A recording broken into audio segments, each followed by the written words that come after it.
Hey everyone, what's up? What's up?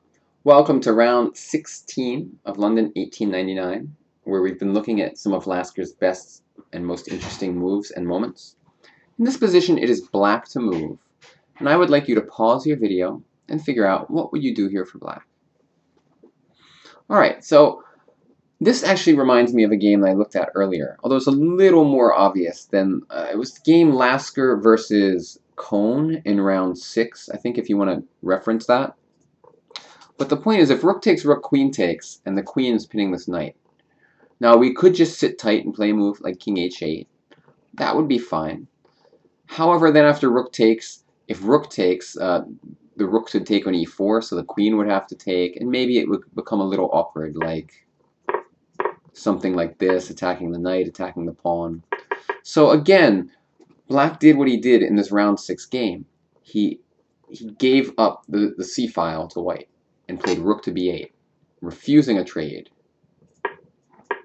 And it's a pretty strong move for many reasons. Number one, the rook is actively posted on the b file, and white has no entry squares on the c file.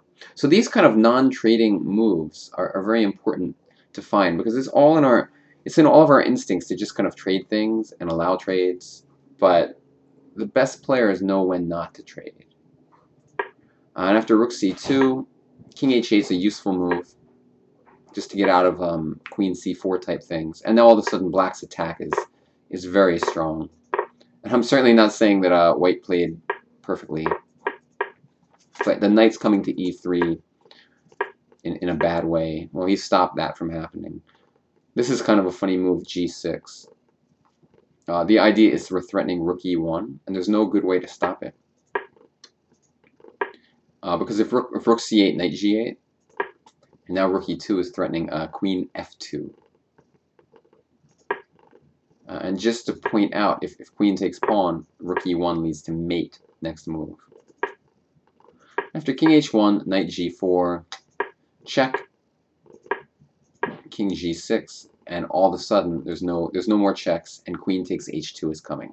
But how did this all begin? Well, I mean, the key moment to me was this non-trade, rook to b8.